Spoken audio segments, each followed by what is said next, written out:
welcome in. It's the Sports Edge powered by sportshandicapper.com. And of course, my man Celia McNeely will be here in a minute. He is the winner of the 2021 Westgate Championship. Here he is. Seal in all of his glory. How you feeling on this fine Friday as we get ready for another big sports weekend in the summer? Have you finally opened up your pool? And it's in the midst of being open. I still don't get my ring yet, though, yet. The ring is still not. I thought the ring was officially going to be there like a week ago. No ring yet. Well, guess what? You're the champ. I'll throw it up there. And then speaking of champs, here is one of our favorite peeps and one of the great peeps of all time. Jamie wearing, I think, Seal, Jamie later tonight is going to a Grateful Dead show, even though Garcia's dead. It's a great hat. I know you like smoking and smoking other things. Where did you get that hat, by the way? Is that from like the side of the street in like Curriabout? No, do you know what? I actually got this from Vegas. Really? When we were there? Yeah, I actually bought it for somebody else, but I like bucket hats myself, and you can't get bucket hats down in Costa Rica. So why aren't we betting Joel Damon every week if you like bucket hats? Because it's shit most of the time. How are you, fine friend? Well, I'm okay then. Everything's all right. After last week's fucking dismal showing at the US Open, I broke up with the girlfriend. I've blocked my mother on WhatsApp, and I took the dog to the homeless shelter, so I could just concentrate on golf now for the rest of the week. So I've got no more distractions. The mother's been sacked, the girlfriend's been sacked, and we're going to get back to winning ways soon. 7 sacks, kids. You want to go to St. Ives and do that old riddle? I will say this, and Jamie, you know, and we're going to get to you in a second here on the golf stuff, but I just wanted to mention this because I know that there's mad respect for all of us, and we all make different picks, but Jamie, there's no one better at golf or has been better at golf for years and years. I did have your Englishman last week. You know, I did have Fitzy, and that was quite the major win for a guy, I think, along with Will Zalatoris, for the last at least 2 years, the best players in golf to not have won a major. I think they're clearly, obviously Fitzy has one now, but I think that Zalatoris, it's not a matter of if, it's a matter of when. And once he does, I think the floodgates open. I think Fitzpatrick and him can win a lot of majors going forward. Sure. No, I hear you. It's a little bit like, I mean, you know, betting a guy at less than 30 to 1 or 25 to 1 who's never won before on the tour, it's a stretch to actually pull the trigger. Right. You know, it's kind of like betting the Dallas Cowboys to win the Super Bowl. You know, they're really good. Yeah, but they rarely do it. Yeah, they get close, but they never do it. So that was kind of the thing. But you're kind of right. I mean, I'd actually like to see Zalatoris at the British Open. I think with getting him over there and maybe just getting him into a different environment over there, I think he could. You know, I'll probably bet him for the British Open. But you know, like I said, betting a guy at 20 to 1, 25 to 1 who's never won, you know, it's the quickest way to the poorhouse. All right, Jamie, before we get into some in-depth stuff with you on the golf and scratchcaddy.com, Seal, we're going to get with you in a little bit on the baseball. I just wanted to quickly ask you, are all the fish still kicking? Any new fish? And I really like the kind of light we got going on there in the background. I haven't lost anybody, and they're not kicking, they're swimming. Now, they're kicking and screaming. Now, and swimming. Who feeds the fish? Whose job is it to feed the fish? That would be me. Do you ever trust Livers and Onions, Sportana Gaberchick, Mini Seal, or Penny Lane to feed the fish? No, I don't let anybody feed my fish. Well, what if you're bedridden and you have a very serious case of Motaba from the movie Outbreak? Who would take care of the fish then? That would be Olivia. All right, so she's the second in command. Seal, what happened when you were in Vegas? Who fed the fish? Yeah, who fed the fish when you guys were in Vegas? The dog sitter. I put little Dixie cups with every day food. I love it. All right, Seal, we'll be back with you in just a bit here. Jamie, let's talk some golf. Of course, scratchcaddy.com, and there's no one better. And you've had so many wins over the past few years, and it's all laid out and all the work you do on your worksheet, which we'll get to here in a minute. But I know you wanted to discuss a couple things about just kind of a sea change in the way you're looking at stuff. And we obviously discussed last week this whole Live versus PGA thing, and they're going to do this new, 8 series thing for the PGA and offer a lot more money. They're increasing the prize totals for A lot of these tournaments that are happening throughout the year, they're going to get rid of the wraparound schedule and go back to a year schedule. So the PGA is listening, and I think that in the long run, Live Golf does not seem to me like it really will be a threat as the PGA, as long as the PGA listens. But I wonder how you think it's going to affect anything else going forward. I mean, hey, listen, I mean, it's kind of like everything, I mean, everything changes over time. Baseball's going to do away with umpires sooner rather than later. And, everything changes all the time. So to me, I just look at it from betting opportunities. If that opportunity is on Live Golf or it's on the PGA Tour, it's on anywhere else, then so be it. I mean, I think if you sort of do this to try and make a way of making money, it doesn't really matter what tour it is. I actually, these guys betting going over to Live, you're going to have Dustin Johnson, Koepka, DeChambeau when he's healthy, propping up the odds for everybody else. Right. I mean, you've got maybe an unmotivated player who you have to put at the top of the betting, and that just increases the lines for everybody else. So, I mean, definitely moving forward, I'm going to have no issues in betting on the Live because I think there's some real good opportunities there. Yeah, I think that's a great point, and it's a great point on the PGA side of things as well. And to be honest, you look at the DeChambeaus and it looks like Ricky Fowler, Dustin Johnson, and Koepka obviously was a monster in majors for like a 3-year stretch. You can't do anything now after the injury. Those are not players that are really going to make a sea change by leaving. Yeah, they're some, Koepka's a former world number one. DeChambeau's a popular guy in some circles, but it's the Rorys, it's the Justin Thomases, it's the Zalatoris, it's the Matthew Fitzpatricks. That those guys aren't going anywhere, and those are the guys that we love right now. Yeah, no, they're not. And you know what? It was like looking at this week. So I mean, one of the things I was definitely looking at this week was McIlroy this week, and I've got a bit of a couple of points on this because McIlroy, he's playing his 4th consecutive week this week, right?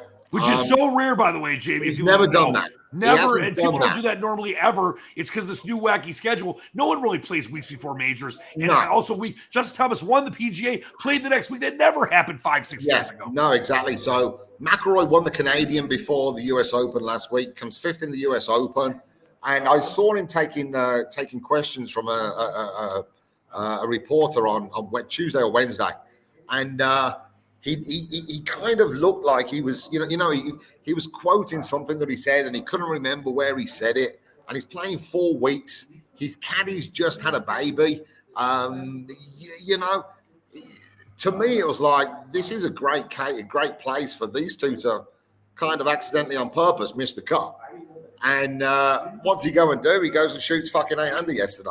Right. So one of the bets that I did put up was Cantley to beat McIlroy in a 72-hole matchup. I know you just told me that McIlroy just quadruple bogeyed. Yeah, Cantley's actually tied with McIlroy right now. He quadruple a quad bogey on 12. We're recording here if people, whenever you're watching the show on a Friday afternoon around 4 o'clock Eastern. Xander Schauffele leads the Travelers. We'll get to the rest of your picks here and the rest of the stuff, Jamie, in a minute. Schauffele at 12 under. Martin Lear actually has moved up to 10 under. He's 300 on the day through 11. And you got Cantley after the quad bogey on 12 for McIlroy, tied with McIlroy. And our guy Seamus Power, I know one of your picks, is just 4 off the lead and 1 behind McIlroy. So that matchup might actually come in for you. Yeah, so we've got actually Seamus Power as well to be top GB and Ireland at plus 500 that we've got. Because I really didn't like McIlroy this week. He's kind of proved me wrong about a few things. But yeah, I've got McIlroy. I had McIlroy to miss the cut as well. Small bet on that. But yeah, Seamus Power was one of the guys. I know he's at 8 under there, I believe. Yep, 500 on the day. Yeah, 500 on the day. And he still missed a couple of short ones as well. But we had Power outright at 43 to 1. I mean, if you look at Seamus Power's form, 12th, 11th, 4th, 3rd, and 9th on courses that are sub 7,100 yards. He had a top 20 here last year, and he had a real good finish in the US Open last week. Look at a couple of the players who have played well here the past few years. Ches Reavie won when he was third at Pebble Beach in the US Open. Harris English won last year when he was fifth in the US Open as well. So the form does carry on from there. So Seamus Power with that form on short courses at 45-1, somewhere around that. I doubled up with him to be top GB and Ireland as well at plus 450. Yeah, Jamie, let me stop you for 1 second, if I can. Explain to people, and I mean, it's pretty obvious to, I think, a lot of us watching, but maybe some don't understand. Explain to people the kind of bets you can make where you mentioned top GB or European. There's obviously sometimes where it's, top Australian, top American. Yep. They put things to top American and Australian. Explain to people how that normally works and why that can be valuable. Well, yeah, so, I mean, if you've got, like, for example, let's take that top GB in Ireland. If it was anywhere else, I probably may not bet it. But because I was so much against McIlroy this week, if I was feeling that McIlroy is going to miss the cut, that does not make Seamus Power plus 450 to win that bet. But yeah, I mean, top GB in Ireland, top continental Europe, you can bet to miss the cut or to make the cut on certain players. They'll also put certain group betting up with 4 or 5 players. Obviously, you've got your 72 hole matchups as well that are there. So there's plenty of different bets there that you can play that, is not just an outright bet. I mean, me personally, that's what I kind of like. I like just betting the outrights. But like I said, this week was a little bit different simply because I really was kind of against McIlroy this week. And I kind of feel as though he's going to fade over the weekend. I mean, hey, listen, I could be completely wrong and he goes on and wins by 6, in which case I'll look a bit stupid. But hey, listen, that's what I think, and that was my opinion. So I went ahead and bet it myself, and I put my own money on it, and I told everybody else that's where my money is, and follow it. Don't follow it if you don't want to. But there's a reason and evidence and supported evidence for all of my bets that I place, and that's what I believe. And I put it out there. Nothing's gone really that good this year. But I don't change any bets after I put them up. I don't add any players after the start of the tournament. My numbers are what they are. My bank balance and my betting accounts don't like it either. But we will get it back. Yeah, but Jamie, you gotta listen. And I love it. It's all about transparency on this show. Whether it's you or Seal or Starsky or Sideburns, and Joey Odessa's been on before, myself. We're all this great team at sportshandicapper.com and all the different sites. We have squatchpicks.com and, of course, handicapper.1 and Jamie's site, Scratch Caddy. And we do this show because it's fun for us and we want to give people information. We love people to be involved with the sites, and that's obviously something that we think can help people profit. And, yes, maybe this year has not gone the way that you would like it to, but, Jamie, you got to let people know this as well because all your stuff's been documented for years. You have had a tremendous amount of success for a long time. Last year, tons of outright wins, tons of top 10s and 5s and 20s, and the different kind of bets you've thrown out there.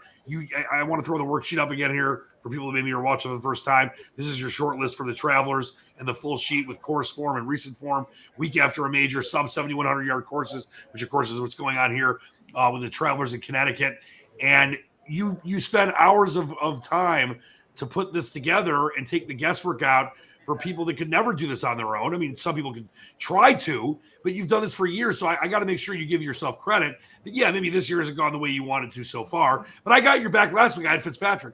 But you're the guy that makes the picks. Like I said, I mean, Fitzpatrick was on the short list of guys who you're looking at. And then it just comes to a call on, do I want to bet a guy who's not won on tour before? Right. Or do I want a Sung Jae Im or a Tony Finau? Who were also showing promising signs as well that I thought. So it's kind of one of those things, I mean, you're not far away from betting it, but you're not a million miles away, but, you're still losing. And the thing is as well with the staking plan, I mean, the staking plan is the most important thing, isn't it? We're always only 1 week away from being profitable. That's all we are. You've done that for years where you've won tons of outrights. Yeah, your own. We're always ever going to be 1 week away. So it's not as if there's some outright bets that are being placed, which are you're trying to get back everything all at once. I saw one of the handicappers the other week put up a bet that had a unit stake of whatever it was, which was basically the last 4 years of profit, and he blew it all on one bet. Oh my God. It's done. So dumb. It's done properly, and it's done with, what I like to put, 3-4 units on a 50-1 shot and see. Yeah, but if you keep on doing that, it's just not going to happen. It's grinding away, it's plugging away week in, week out, and just sticking with the things that you've always made money with. And yeah, okay, maybe results aren't there right now, but they will be, and it will get back into it. Jamie, great stuff by you. Anything else you're looking at for the rest of this weekend? And obviously, for now, we've got the full wraparound schedule. There's a lot of tournaments coming up. I believe there's still 12. This will be 11 events coming after this one until we get towards the fall of the President's Cup. Anything you want to just kind of throw out there as we get towards the, we're over the halfway point of the season, but there's still a lot of money to be made. We got the Open Championship coming up, obviously, shortly as well. No, I mean, the one thing that has kind of surprised me right now is McIlroy showing over the last couple of days. I thought he'd be. I did not think he would be a factor this week, but this live thing. Oh, it's fired. He's fired the fuck out of him, dude. It's like when you've got a point to prove. It doesn't matter how tired you are, does it? At times. So that's one of the things that I've kind of found interesting. I still think, he may just get tired over the weekend of being in contention. Because listen, I mean, even at the U.S. Open, he was there or thereabouts. He was never, truly out of it. So that's a lot of concentration and a lot of rounds and a lot of shots that he's really had to, when he's been in contention, and that just plays on you and it drains you after a while. So, yeah, I mean, to be honest with you, if I was to do any other bets this week, it would be betting against McIlroy in his 18-hole matchups. Jamie, great stuff as always. Please check out scratchcaddy.com. We'll get back with you in just a little bit here.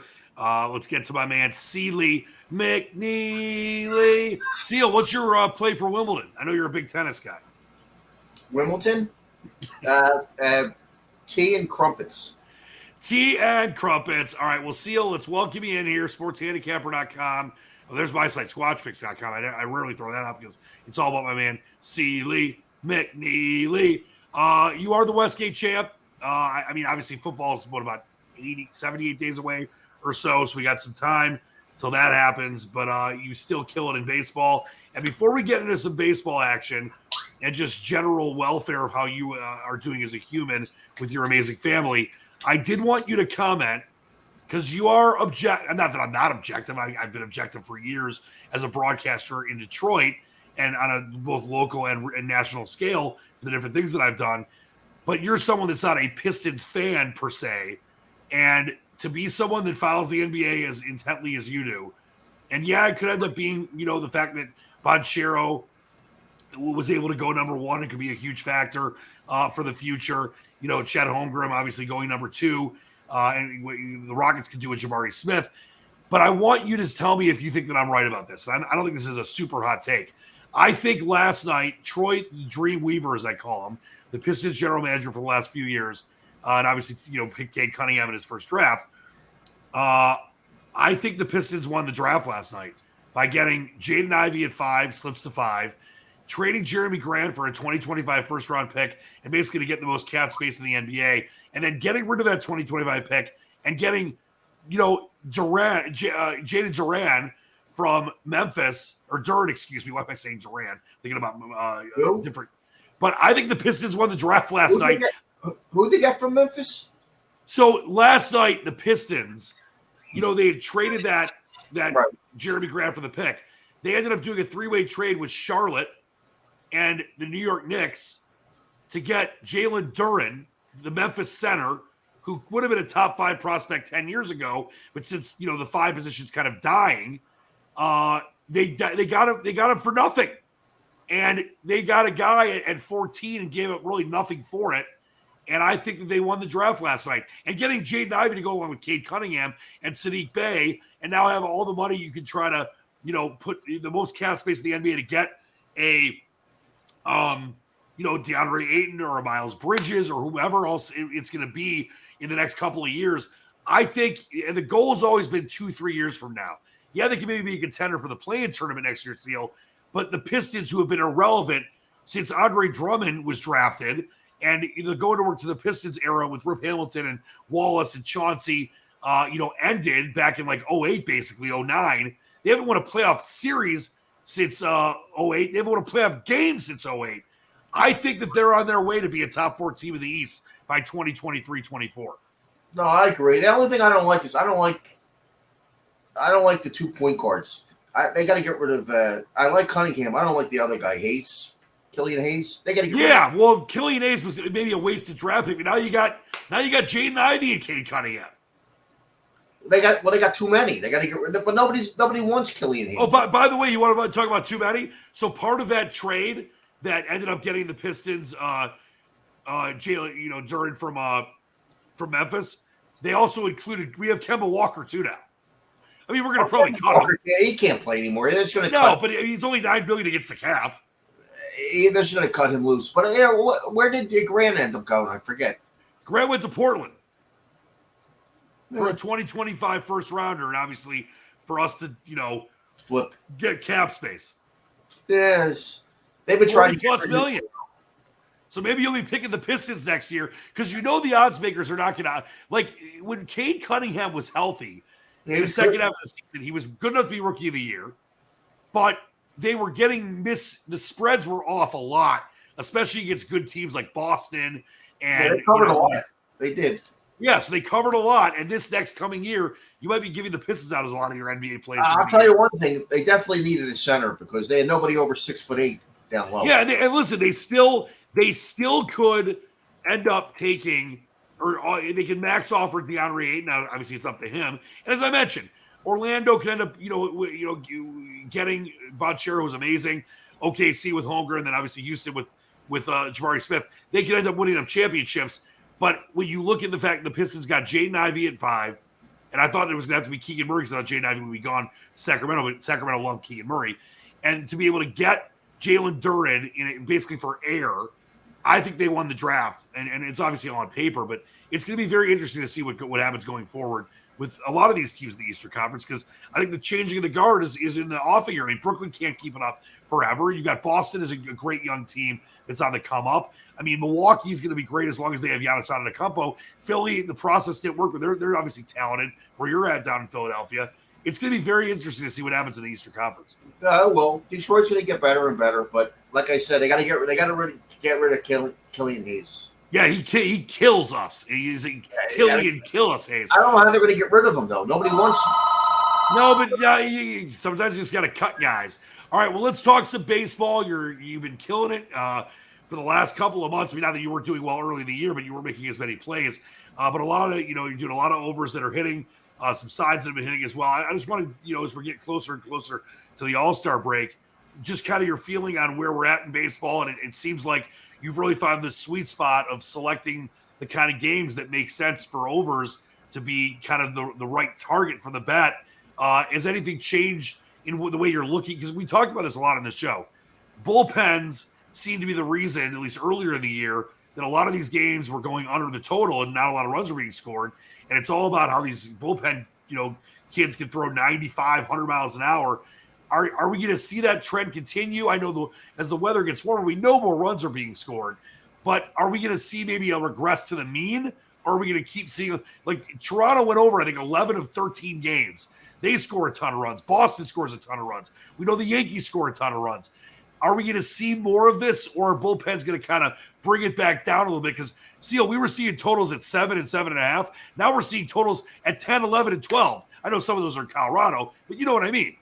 Yeah, no, it's they're going to regress. I mean, a lot of the bullpens are starting to come back to the back a little bit. I mean, The only team really, there's two teams that their bullpens are lights out. That's Houston and the Yankees. That's why the Yankees are a tough over sometimes, because if their starter goes 6 innings and pitches well, which most of them do, their bullpen's lights out. I mean, they don't give up anything. And that's without Chapman. He's been on the DL for a couple weeks now. They're lights out. Same thing with Houston until they blew a couple games in the last yesterday, actually. He got lit up, Presley. But their bullpen's solid, too. You know whose bullpen was great, even though they couldn't score runs for the first 2.5 months of the season, was the Detroit Tigers. They were ranked. They were the second best bullpen in the American League, and for a while, actually, the second best bullpen in the major leagues. Now their numbers have gone down a little bit. But Riley Green's back for the Tigers. They're scoring some runs. Maybe Tarek Skubal has had some rough starts recently, can still be an all-star. Maybe it's going to be Miggy. We'll see. But I think you're right. I think it's going to regress a little bit. But just tell me where we're at right now as we head into this week. I know you got some plays that you gave out earlier today, and I want to mention this again about this show. We would love for you to sign up for sportshandicapper.com and all the different sites, but that's not why we're doing this. It's not like an infomercial. It's about explaining to people the process, whether it's Jamie or you or myself or Starsky or Sideburns, whoever it is, and that you're someone that not only won the Westgate, which just speaks for itself, but has done, whether it's college football, the Mid-American Conference, NBA, baseball for decades, and have always had a profitable year. You never had a year where you were negative. I just wonder what you want to say to people out there that are maybe, enjoying betting baseball and knowing that the Stanley Cup Finals are almost over. And then for the next couple of months, basically, it's nothing but baseball and Wimbledon and golf and that kind of stuff. But as far as like the 4 major sports in America, baseball is it. And there's money to be made, but you can't just – I have friends, Seal, and we've discussed this, you and I, off the air and on the air as well. I have friends that love betting because we're in Michigan. I'm in Michigan here. You're in Pennsylvania. Gambling's legal now. New York, many other states, and they'll bet like 8 baseball games a day, and they'll do like 7 same-game parlays. They're never going to win. You've got to be judicious. You've got to understand where there's value, and you give out your plays sometimes at 6 in the morning. You might give out a total that's 7.5. By the time someone bets it at 5 o'clock at night, it might be 9. You might give out a total that's 9, and then obviously it's one thing going from 8.5 to 9 because 9 would be a push, but you might give out a total that's 9, and the next thing you know, it's 11 or 10.5, and you're completely screwed, or even 9.5. So I think it's very important that you explain to people why when you give out plays, because 95+% of the time you make a play, the line moves with you, not against you. Of course, there's times where it does move against you. It's rare, but that is such a disadvantage, especially betting baseball, because you can't lay a ton of money on baseball games. There's 162 of them. It's not like taking a big football game because there's only 17 NFL games and 12 college games and whatever.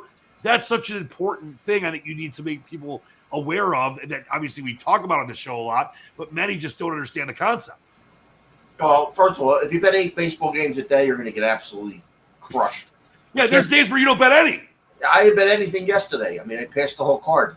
If you have 8 plays and you're betting that every day, you don't have a chance. Don't have a chance. I mean, the lines aren't that bad. You got to pick and choose. You got to find your spots, and just good luck to you. If you're betting even 6, 7 baseball games a day, you're not going to win. You're not going to. The champ has spoken.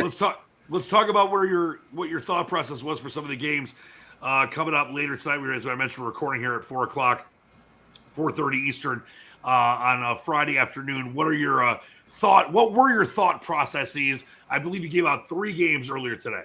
Yeah, I bet Miami over. A couple groups bet against me on that game. So you welcome them betting against you. You welcome the action. Let the better handicapper win. We'll see what happens. So what was the play when you gave out Miami? I believe it was 7.5. I went over 7 minus 15, and it went up and back. There's two-way money. There's 2 groups that are on under. So we'll see what happens. All right. So now let's kind of dive into just this game specifically when it comes to what your decision, or your, the kind of process you go through. Just for people that don't know, it's Walker for the Mets, 5-2 with a 2.88 ERA, and Alcantara, who's of course a Cy Young candidate, 7-2 with a 1.72 ERA. So of course, logically, people are going to be on the under because you add their ERAs together. It's like 4, less than 4. This is why there's value on what you're doing, taking the over. What was the reason that you like the over in this one specifically? Well, Walker's pitching over his head. That's number one. He's not a 2.88 ERA guy, believe me. Little lucky, little fortunate. The other guy is pitching good. Alcantara, they just saw him that last week, though. They hit him pretty hard. They didn't give up much. But the funny thing about Miami this year is, we look at the stats. They're scoring runs in that ballpark. I don't know. They are. They actually really are. I don't know why, because nothing's changed. But the place is a little livelier. A good triples park, but it's playing a little more overish than it's been in the past. A lot more. Yeah, you've given out a bunch of Miami games, and I mean, I don't have the numbers right in front of me, but I believe of all the Miami games I remember you giving out, there's only one that I can think of that was a loss as far as an over. So that's definitely, part of what we're discussing here. Why you're I don't want to say going against the crowd, because you're one of the top level handicappers in the country, but there might be some two-way action, because it seems like it would be a legitimate over, underplay with two good pitchers, at least with ERA wise. But like you mentioned, that's the reason why you're going over. It's like that line in casino. Who else had Yale? Well, that's why it paid so well. So what else were we thinking about today? I know you got a couple other games that came out. Well, I bet Cleveland over 8.5. That game did go to 9 over, but it came back a little bit because that Bogart's not in the lineup, which I really don't care about one guy, so whatever. It's like, yeah, by the way, just to explain again, like I mentioned earlier, so Seal will give out his play sometimes as early as 5, 6 in the morning. I mean, you're up at 4 in the morning. You're the hardest working man in show business. Almost as hard working. I'm almost as hard working as you, but not close. You definitely have surpassed me in that, because I will stay up till like 7 in the morning, but I'll sleep for a little while sometimes. But if you get a game, let's say Seal gives out a game at 8, and it goes to 8.5, obviously then you got to get a full run to win the bet. If it's at 8.5 and goes to 9, it's obviously still not valuable as much as it would have been, because and 9's a winner. But then if you take it at 9, a 9 is still a push. So you got to understand how a half run can really mean a huge difference. And then I know you had one side today as well, right? Yeah, I bet the Cardinals -50. I'm basically betting against. I like the rookie pitcher for the Cardinals. And I cannot stand the guy for the Cubs. I don't think he can pitch anymore. Really, you're not a fan of Hendricks, who's just 2-6 with that great 5.43 ERA against Palante. And by the way, he deserves it too. So he does. He deserves it. What did you bang that game at? The opener was St. Louis -150. I'm seeing it all the way up to -170 in some spots. What did you end up taking it at? I think I laid minus average price -52. Yep. So that's $18 lower than where it's at. For example, at DraftKings, or $1.62 at FanDuel. So once again, yes, sometimes the line will go against Seal. It's rare, but it happens. He's not perfect. And 90+% of the time, I would say even 95% of the time, just based on the last month of plays you've given out, because I get the plays every morning. You text it to us as well. And I would say 95+% of the time, the line's moving with you, even if it's just a small move. Sometimes I know there was a total, I'm forgetting the game. It was last week. You gave a total out at 9.5. I know it closed at 11. And there was another total a week ago too that I think you gave out at 7.5, and it closed at 9. That's a run and a half in Major League Baseball in 2022.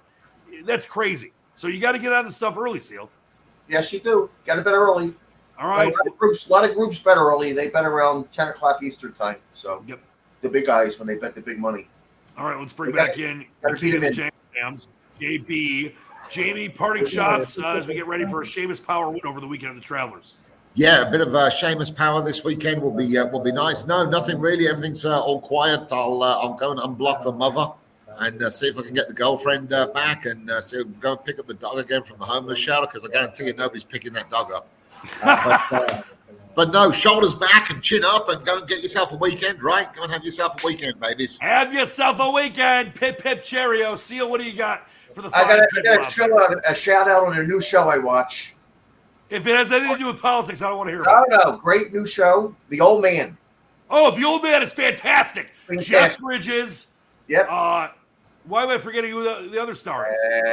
John Lithgow. John Lithgow. Just awesome. Awesome. It's a classic spy-type thriller show. Bridges is like a former CIA agent. It's awesome. My dad got me involved with The Old Man. What's that on? It's on FX. FX. So I think you can stream it on Hulu, right? We have FX down here, so we'll probably get it in 2025 down here. It really is awesome. Say, listen, I'll give you my password for my stuff. For me, I get mad at Seal sometimes because the show is not political. We don't want to alienate half our audience. I just want to say, Today is a sad day in America. I don't care what side you're on. I love women. We all do. And we all stand. I'm not going to speak for anybody else, but I stand with all the women out there. It's a sad day. My dad's an OBGYN. I understand that there's issues around all sides of this debate, but I hope we can find a way forward together in this country. And on a show note, Obi-Wan. Have you guys watched Obi-Wan? It's unbelievable. No, but I'm in the midst of the old man, and I'm a big Jeff Bridges fan. So I think you're saying you're a big Jeopardy fan. My dad loves Jeopardy. Yeah, it is a sad day for all menstruating people out there today. No, it is. And like I said, I'm not trying to cross the divide here, and it's not about a red or blue issue. It's an issue about women. And I'm not a woman myself, but I have a mother and a sister and many girlfriends, and I feel like America got punched in the stomach today. So I just hope we're here. I'll just tell you, for me, and like I said, I want to speak for you guys.